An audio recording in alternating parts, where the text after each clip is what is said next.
Okay, hopefully this is the lighting. I do not have time to battle with flesh and blood right now, so this is the lighting we're getting.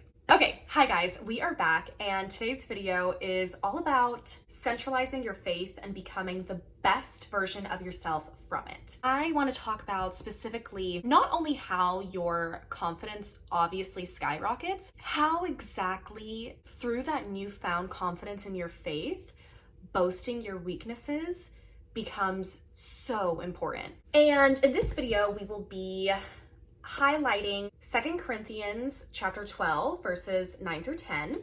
And it is, I tried to memorize it and I cannot. He said to me, "My grace is sufficient for you, for my power is made perfect in weakness. Therefore, I will boast all the more gladly of my weaknesses, so that the power of Christ may rest upon me." So, very quick backstory for this specific verse, if you're not familiar. This is Paul talking here after he, just a few verses previous to this, had a heavenly experience with God. For lack of better words, test of humility, God sends him a thorn 3 times. Pretty much an obstacle in his life. Paul is in complete distress, crying out to God in suffering, and how can someone like Paul, who just had such a heavenly encounter with God, be experiencing this? While Paul is crying out suffering to God, God says, "My grace is the only thing you need to endure suffering. In your weakness, I am strong." It's not so obvious that we actually are not meant to remove our flaws, but complete them through Christ. And I'm gonna get into a little bit of translation and theological work too, because I want you guys to really see the truth behind what I'm saying. So we're gonna get into all of that and more today. So when we talk about centralizing your faith, your life is composed of so many different factors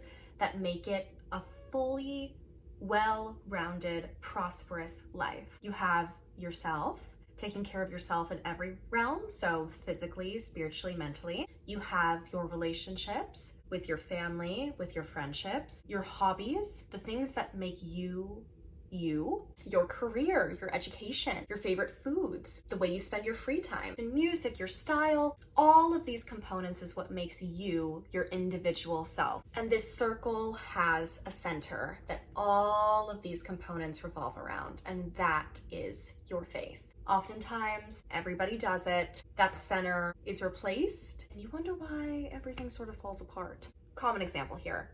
Women centralizing men. Let's say if the center of your world is your romantic relationships.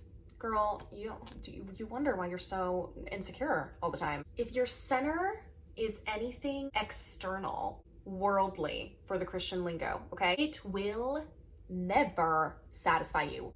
If the center is yourself, your appearance, you will die of crippling self-identity issues. If it's your friendships, you'll compare yourself to every single friend that you have. If it's your work, you're gonna die being a slave to your career. When it's your faith, your anchor is the King of Kings that died and rose from the dead 3 days later for your sins.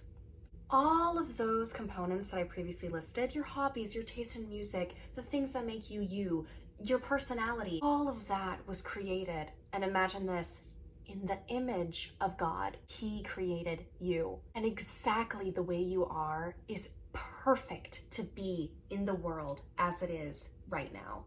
Everything that makes up who you are revolves around that true center of God and your faith. I am so deeply rooted in my faith and so assured of who I am that, and I know that this is completely not true because we're human, but I almost feel unstoppable to the world. If I know that I was made in the image of God, it is actually impossible to compare myself to anybody who was also made in the image of God as that exact specific individual. That's not me. How can I compare myself to anybody else?